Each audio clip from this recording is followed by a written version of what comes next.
கரூர் விவகாரத்துல இறந்தவங்களை வச்சு அற்ப அரசியல் செய்து தாவேக்கா அதுக்கு அதிமுகவும் பாஜகவும் உடன் நிக்குது. நீதிமன்றத்தை மட்டும் இல்லாம தமிழக மக்களை ஏமாற்ற பாக்குது அப்படின்னு RS பாரதி அவருடைய அறிக்கையா கொடுத்திருக்கிறாரு.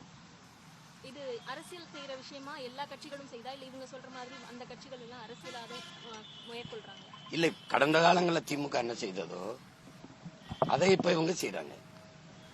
இப்ப இவங்க தூத்துக்குடி துப்பாக்கி சூட தங்கச்சி இப்படி நியாயமா பார்ப்போம். கள்ளச்சாராயம் குடிச்சு செத்தது கள்ளக்குறிச்சியிலங்கிறது கொழுப்படுத்து போய் குடிச்சு செத்தது, அது குடிச்சு செத்தது. தம்பி விஜய் அவர்களை பார்க்க போனது ஒரு நடிகரை பார்க்க போய் செத்தது. இது ஒரு நாட்டுக்கு ஒரு சேவையோ ரொம்ப அவசியமோ அப்படிலாம் ஒன்றும் கிடையாது. சுதந்திர தினத்துக்கு விடுதலை நாளை போற்றுவதற்கு எல்லாரும் கூண்டாங்க இருந்துச்சு, அப்படிலாம் ஒன்றும் கிடையாது. ஒரு பெரிய இந்த மாதிரி தியாகியை போற்ற போனாங்க, அப்படிலாம் ஒன்றும் கிடையாது. ஒரு நடிகரை பார்க்க போய் அது சிக்கி செத்தாங்க, அதுவும் தேவையற்றது. ஆனால் தூத்துக்குடி துப்பாக்கி சூடு அப்படி கிடையாது. அந்த மரணம் 15 பேர் செத்தான, 13 பேர்.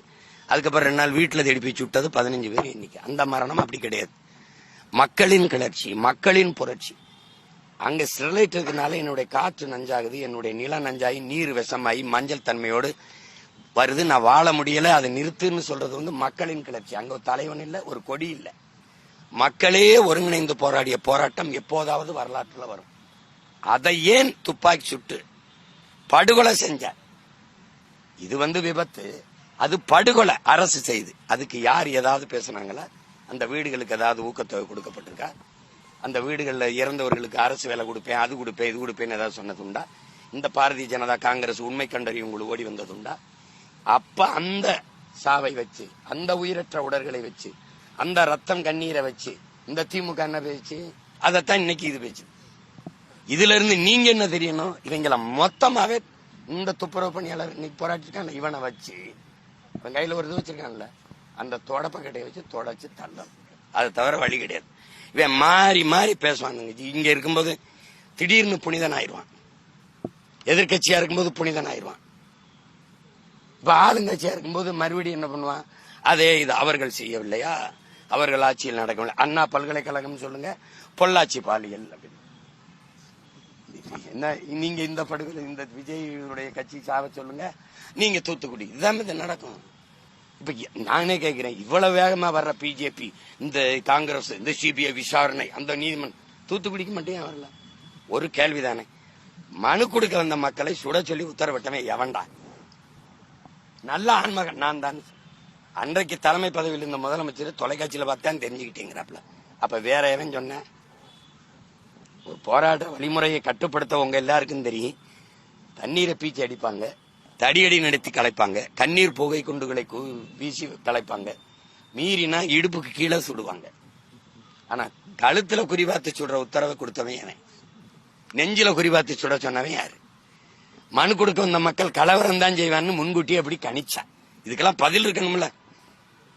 யாரு சொல்லுவா? யாரு சொல்லுவா? சரி, அதுக்கு ஐயா ஸ்டாலின் அவர்கள் எடுத்த நடவடிக்கை என்ன தெரியுமா? துப்பாக்கி சூடுல ஈடுபட்ட அத்தனை அதிகாரிகளுக்கும் பதவி உயர்வும் பணியிடம் மாற்றமும் செஞ்சதுதான். இந்த கொடநாட்டில் 5 பேர் செத்துருக்கான். அவன் யாரு? ஆப்பிரிக்கால இருந்து வந்தானா? எவனா இருந்தாலும் மானோட உயிர் தானே. கொன்றுகான். யாரு கொண்டான்? ஒரு முன்னாள் முதலமைச்சர் வீட்டுல கொலை நடந்திருக்க, எதுக்காக கொண்டிருக்கான்? ஏன் ஒருத்தருமே பேச மாட்டேங்கிறீங்க? அந்த சாவு சகித்துக் கொள்ளக்கூடியதா? ஆந்திர காட்டுக்களை எங்களை நாயுடு அவர்கள், சந்திரபாபு நாயுடு சுட்டு போட்டார்ல, மரக்கட்டையை வெட்ட வந்தோம்னு திருட்டு பட்டம் கட்டி கொன்னாரு எங்களை. அதுக்கு யாராவது நிவாரணம் கொடுத்தீங்களா? இல்ல கண்டிச்சலா? உண்மை கண்டறியும், உண்மையில மரக்கட்டை தான் வெட்ட வந்தானா? ஏதாவது விசாரிச்சீங்களா? அது அதிகாரங்களின் பிழை, அது அதிகாரங்களின் தவறு.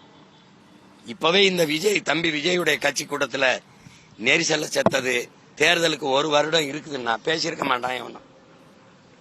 இதான் சத்தியம். 4 மாசத்துல தேர்தல் வர போதுன்னு அதை பிடிச்சுக்கிட்டாங்க.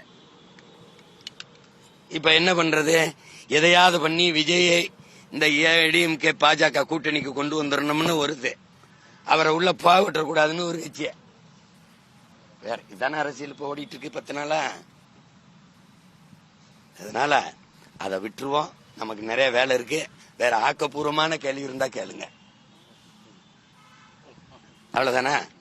நன்றி, வணக்கம். ட்ரெண்ட ஃப்ரெண்ட் ஆக்கிக்கோங்க. தந்தி டிவியின் சப்ஸ்கிரைபர்ஸ் அண்ட் ஃபாலோவர்ஸ் குடும்பத்துல நீங்களும் இணையுங்க.